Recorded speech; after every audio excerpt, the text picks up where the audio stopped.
Vote প্রচারের অন্তিম লগ্ন, আর কয়েক ঘন্টা আমরা এই কার্যক্রমের মধ্যে থাকছি। শেষ লগ্নে আপনাদেরকে সকলকে স্বাগত। এবং এতদিন 26শে মার্চ থেকে প্রচার চলছে আমাদের দক্ষিণ কলকাতা এই কেন্দ্রে। আপনারা সর্বতভাবে আমাদের সহযোগিতা করেছেন। যে সমস্ত ক্ষেত্রে একজন লোকসভার প্রার্থী সমস্ত মানুষের কাছে পৌঁছতে পারে না, বিস্তৃত ক্ষেত্র, বিরাট সংখ্যক ভোটার, তো সেই কারণে সবার কাছে পৌঁছানো কোনো প্রার্থীর পক্ষে সম্ভবপর হয়ে ওঠে না, যেটাকে আপনারা অসম্ভবকে সম্ভব করে দেন। আমরা কি বলতে চাইছি, কি এজেন্ডা নিয়ে চলেছি, কি ম্যানিফেস্টো, সব কিছু আপনারা পৌঁছে দেন। বা আমরা প্রত্যেকটা কার্যক্রমে যারা আমাদেরকে কাছ থেকে দেখতে পারে না, আপনাদের মাধ্যম দিয়ে তারা দেখে নেন। ভোট প্রচারের মধ্যামধ্যে সময় থেকে আমার কাছে একটা বিষয় আসছে, খুব একটা আশ্চর্যজনক বিষয়, যেটা এতদিন কেউ উত্থাপন কেন করেননি বা প্রশ্নটা কেন ওঠেননি, আমি এটাতে আশ্চর্যান্বিত হয়েছি। কিন্তু আজকে শেষের দিনে এই জন্যই বলছি যে বিষয়টাকে আমরা প্রপার জায়গায় এটা ইনভেস্টিগেট করে বিষয়টাকে আনতে হয়েছে, কাগজপত্র আনতে হয়েছে, তারপরে ওনাদের যে কমপ্লেন ছিল সেটাকে আমরা আপনাদের সামনে আনছি। কলকাতা কর্পোরেশনের বাড়ির ট্যাক্স বা জমির ট্যাক্স, যেটা সম্পর্কে আমরা সবাই জানি, এটা একটা হিউজ অ্যামাউন্ট, এবং এই সম্পর্কে মানুষজনের অনেক রকম নালিশ আছে, অনেক রকম তাদের দুঃখ বেদনা আছে। একজন ব্যক্তি আমাকে বললেন, মমতা বন্দ্যোপাধ্যায় চিফ মিনিস্টার, যিনি কালীঘাটে থাকেন, প্রপার কালীঘাট কর্পোরেশনের আন্ডারে, সম্ভবত ওটা 73 নম্বর ওয়ার্ডের আন্ডারে, তার বাড়ির তিনি বাৎসরিক ট্যাক্স দেন 342 টাকা।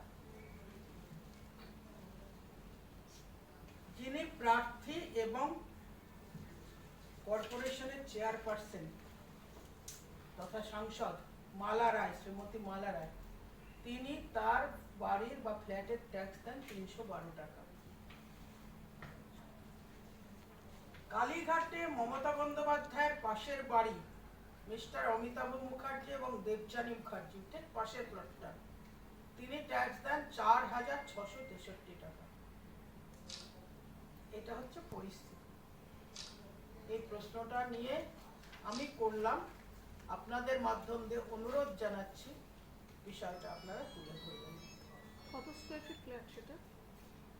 প্রপার আমি বলতে পারছি না, 1800 বলছেন, 1800 বা তার বেশি স্কয়ার ফিটের জন্য 312 টাকা ট্যাক্স দেন। কিন্তু ঠিক তার পাশের প্লটটাতে 4663 টাকা বাৎসরিক ওনারা ট্যাক্স দেন। কত বছর ধরে দিয়ে আসছেন এরকম? এটার আমি সময়কালটা এত ডিটেলস আমি বের করতে পারিনি।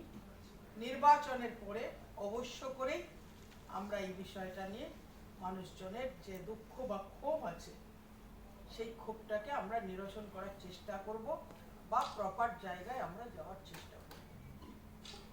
এটা হচ্ছে পশ্চিমবঙ্গের মুখ্যমন্ত্রীর গণতান্ত্রিক বা সুস্থ ব্যবস্থার একটা উদাহরণ আপনাদের মাধ্যম দিয়ে জনগণের কাছে পৌঁছাচ্ছে, যে কত রকম অব্যবস্থা এবং কতটা খেলে পড়ে তৃণমূল নেতা নেত্রীদের পেট ভরানো যায়। একটা রবীন্দ্রনাথ ঠাকুরের একটা কবিতা, সম্ভবত শিবাজি উৎসব বা এরকমই কিছু, কতখানি জল ঢালিয়ে ফুটাপত্র ভরে তবু ফুটাপত্র, এরকম একটা কিছু কবিতা আছে। তো সেইটাই রামদেব বাবাকে উদ্দেশ্য করে যেটা রাজা প্রথমে বলছিলেন, তো সেই রকম পরিস্থিতি, কতখানি খেলে পরে তৃণমূলের নেতা নেত্রীদের পেট ভরে, এটা আমার জানতে খুব ইচ্ছা করে। যে একজন এমপি, কলকাতা কর্পোরেশনের চেয়ারম্যান, তিনি তার নিজের ট্যাক্সটা ঠিক মতন দেন না, মুখ্যমন্ত্রীও দেন না, একবারও বিবেকে ওনাদের লাগেনি যে আমরা যে এই অন্যায় কাজটা করছি ভবিষ্যতে কেউ এটাকে প্রশ্ন তুলতে পারেন, এটাও ওনাদের মাথায় আসেনি। এতটাই ডেসপারেট এরা, মাননীয় মুখ্যমন্ত্রী এতটাই ডেসপারেট যে ভবিষ্যতেও লোকেতে জিজ্ঞেস করবে যে সততার এটা কোন চেহারা, যে আপনার পাশের বাড়ির সাধারণ মানুষটা এই ট্যাক্স দেয় আর আপনি এটা ট্যাক্স দেন। অর্থাৎ সরকার, আপনি সরকার, সরকারের হেড, আপনি আপনাকে প্রতারণা করছেন। এরকম ঘটনা বিশ্বে বিরল, গোটা পৃথিবীতে বিরল। সরকার মানে মাননীয় মুখ্যমন্ত্রী তো সরকারের হেড, সেই সরকারের সঙ্গে প্রতারণা করছেন মাননীয় মুখ্যমন্ত্রী। মানে নিজেকেও কেউ নিজে ঠকাতে পারে, এটা ইতিহাসে এরকম ঘটনা নেই। এটা একটা ঐতিহাসিক বিষয় আছে, আমরা ভবিষ্যতে এটাকে নিয়ে যাব।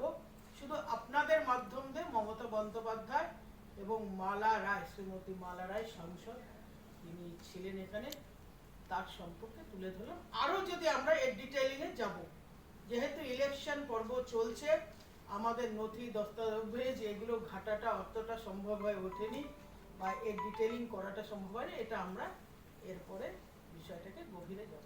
দেবশ্রুতি, আপনাদের যেহেতু কলকাতা পুরসভায় সহযোগিতা করেছেন এবং আপনাদের মাধ্যম দিয়ে আমরা জনসাধারণের কাছে, ভোটারদের কাছে আমাদের বক্তব্য, আমরা কি করতে চাই, সবকিছু আমরা পৌঁছেছি। আজকে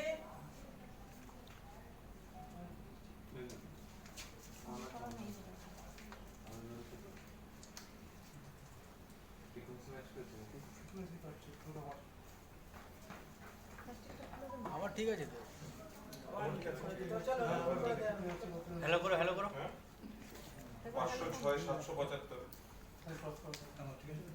হ্যালো করো হ্যালো করো। Hello all. ঠিক আছে। তুমি যেন তো হেডফোন দাও তো। নতুন করে শুরু করছি। সরি, অর্ণব একটু হেডফোন দাও।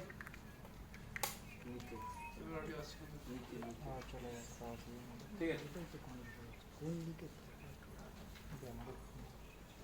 ফের শুরু করুন। কলকাতা কেন্দ্রের দিকে তাকালে দেখা যাচ্ছে যে আপনি রয়েছেন প্রার্থী হিসেবে, মালা রায় রয়েছেন এবং বামপন্থী কংগ্রেস সমর্থিত সায়রা শাহ আলিম রয়েছেন। তিনি বালিগঞ্জ উপনির্বাচনে তাকে একটি ভালো ফলাফলে দেখা গিয়েছিল। আপনি কি মনে করছেন লড়াইটা ত্রিমুখী নাকি একেবারেই 1:1? দেখুন, বালিগঞ্জ বিধানসভায় উনি একটা ভোট পেয়েছিলেন, ঠিক আছে, একটা নির্দিষ্ট এলাকার মধ্যে। আর যেহেতু এটা রাজ্যের উপনির্বাচন ছিল বা ইলেকশন, এটা কেন্দ্রের নির্বাচন, মোটামুটি গোটা ভারতবর্ষ, গোটা পৃথিবী জেনে গেছে মোদিজির সরকার হচ্ছে, নরেন্দ্র মোদীর নেতৃত্বে তৃতীয়বার সরকার হচ্ছে, এটাই সবাই জেনে গেছে। কি জন্যে মানুষ সিপিএমকে, যেহেতু তৃণমূলের এখন মানে সিটিং এমপি আছেন মালা রায়, সেজন্য তিনি প্রতিদ্বন্দ্বিতায় সেকেন্ড পজিশনে থাকবেন। কিন্তু নতুন করে মানুষ সিপিএমকে কেন ভাববে থার্ড লাইনে বা সেকেন্ড লাইনে ভাবতে কেন যাবে? সিপিএম এর সরকার হবে? সিপিএম এর কোনো জোট আছে? ভারতবর্ষের টোটাল সিপিএম কত আসন পেতে পারে? আর সিপিএম এর গত যে লোকসভা গেছে, সপ্তদশ লোকসভায় সিপিএম এর ভূমিকা, তাদের পজিটিভ কি ভূমিকা ছিল, আজকে মানুষ নতুন করে কি ভাবতে যাবে? কিছু ভোট তো যে কোনো প্রার্থী পান, তিনিও পাবেন। তার মানে কি ইন্ডি জোটকে আপনি কোনো গুরুত্ব দিচ্ছেন না? কি জোট? ইন্ডি জোট যেটা হয়েছে, ইন্ডি অ্যালায়েন্স, যেটাতে দেখুন, সিপিএম প্রথমে আমরা যখন সংসদে শুনেছিলাম ইন্ডিয়া জোট, তারপরে দেখলাম এ কবে থেকে নিজে নিজেই খসে গেল, ইন্ডি হয়ে গেল। তারপরে একদিন দেখলাম এ এখান থেকে ফসকাচ্ছে, ও ওখান থেকে ফসকাচ্ছে, সবার শেষে ইন্ডি জোটের যিনি পিন্ডি চটকেছেন তার নাম মমতা বন্দ্যোপাধ্যায়। তিনি বললেন আমি কারোর সঙ্গে নেই, আর নির্বাচন চলাকালেই বলে দিলেন, যিনি বলছিলেন প্রধানমন্ত্রী হবেন, তিনি বললেন বাইরে থেকে সমর্থন দেব। মানে আবার সেই গাছের খাবো তলার করবো না, জলে নামবো বেনি ভিজাবো না। নাটক ভালো করেন। 45টা আসনে প্রার্থী দিয়ে প্রধানমন্ত্রী হচ্ছেন। আরে ভাইপো, ধাক্কা দিলে হবে? ধাক্কা দিলে পশ্চিমবঙ্গের মধ্যে গুতগুতি করা যাবে। দিল্লির টিকিট কে দেবে? রাজধানীর টিকিট কাটতে গেলে অনেকগুলো সিটে লড়তে হয়, প্রতিদ্বন্দ্বী প্রতিদ্বন্দ্বিতা করতে হয়, অন্তত 272টা আসনে তো প্রতিদ্বন্দ্বিতা করতে হবে। সেই জন্য ভাইপো যতই ধাক্কা দিক, পিসির যাওয়া হচ্ছে না, পিসি বাংলাতেই থাকছে।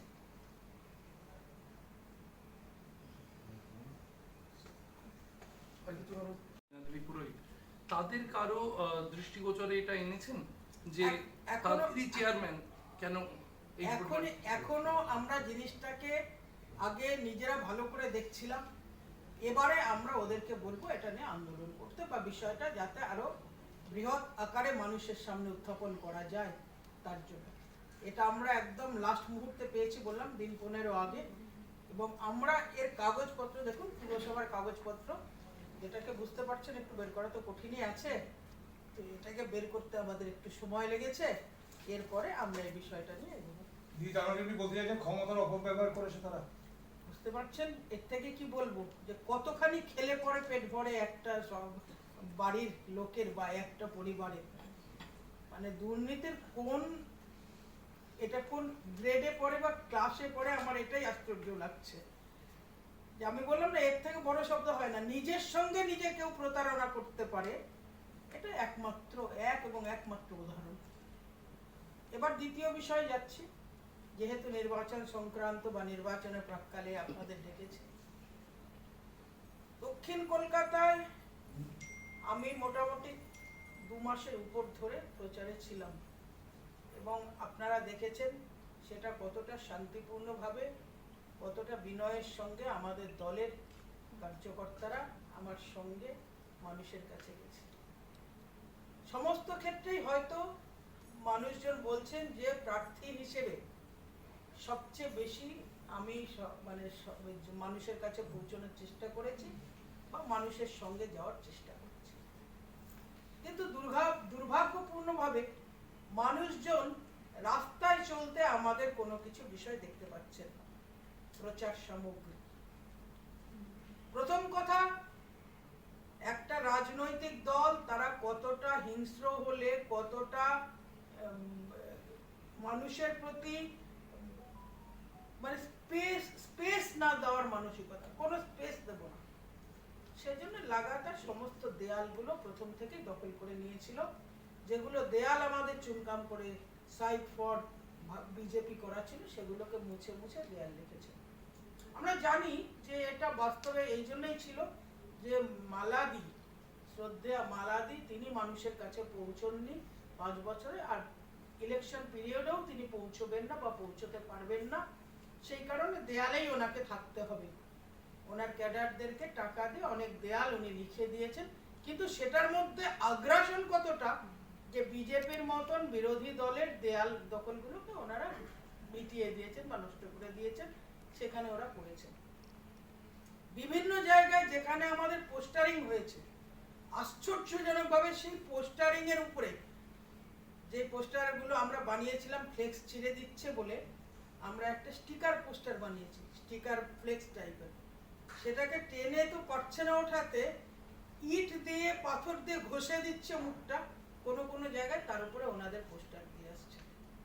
আর ফ্ল্যাগের কথা নাইবা বললাম, তার জন্যে আমি আমার কার্যকর্তাদের বলেছি খুব বেশি দুঃখিত হইও না, কারণ লোকসভা নির্বাচনের পরে যে ফ্ল্যাগগুলো এখন আছে, তোমরা ভাবছো যাচ্ছে কোথায়, যাচ্ছে তৃণমূলের ক্যাডারদের ঘরে। নির্বাচনের পরে ওই ফ্ল্যাগগুলো নিয়ে ওনাদের নিজেদের বাড়িতে টাঙিয়ে দেবে এবং বিজেপি জয়েন করবে। কাজে চিন্তা করার বা কান্নাকাটি করার কোনো কারণ নেই। বিরোধী দলের ফ্ল্যাগকে তো আর কেউ এমনি এমনি ঘরে রাখে না। আমাদের কোনো কার্যকর্তার ঘরে আপনারা একটাও টিএমসির ফ্ল্যাগ পাবেন না, কিন্তু ওদের ঘরে আমরা জানি বোঝা বোঝা ফ্ল্যাগ আছে। কারণ গার্বেজগুলো আমরা খুঁজেছি, সেখানেও নেই, রাস্তাতেও আমরা পড়ে থাকতে দেখিনি, আপনারাও দেখেননি, দেখেছেন কি সাংবাদিকরা? কোথাও দেখেননি। আমরা লাখ লাখ ফ্ল্যাগ লাগিয়েছি, তাহলে ফ্ল্যাগগুলো আছে কোথায়? ওটাকে দিয়ে ওদের বাড়িতে চেন ফ্ল্যাগ করে দিয়ে বলবে আমরা বিজেপি আগে থেকেই করতাম, কিন্তু সাহস করে বেরোইনি। সেই জন্য বিজেপির কার্যকর্তাদের আমরা আশ্বস্ত করেছি। আর আপনাদের মাধ্যম দিয়ে আমি দক্ষিণ কলকাতার মানুষকে বলছি, দয়া করে এই যে অগণতান্ত্রিক পরিস্থিতি, স্বৈরাচারী মানসিকতার একটা সরকারি দল, তাদের থেকে মুক্তি পেতে আপনারা আমাদেরকে সমর্থন করুন। এই দুটো বিষয় খুব বড় বিষয় ছিল। আর আপনাদের যদি আর কিছু জানার থাকে আপনারা জিজ্ঞেস করতে পারেন।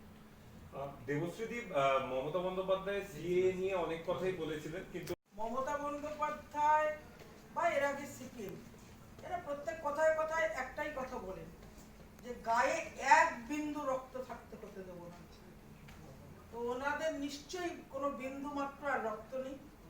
আমি বলি যে ঠিক আছে, রক্ত যদি আপনাদের ফুরিয়ে যায়, আমাদের যে প্রক্রিয়া, ভারতবর্ষের সরকার যে বিল পাস করিয়ে আইন পরিণত করেছে তাকে রোধ করবার ক্ষমতা কারণ নেই। তাতে যদি আপনার রক্ত শূন্য হয়ে যায়, তাহলে প্রধানমন্ত্রীর জনঔষধি কেন্দ্র আছে, সেখানে সস্তায় আয়রন ট্যাবলেট পাওয়া যায়, ওখান থেকে খেয়ে গায়ের রক্ত করে নেবেন। কারণ আগামী 5 বছর আপনাকে অনেকবার রক্ত শূন্য হতে হবে। দেব অর্ণব সকলের জন্য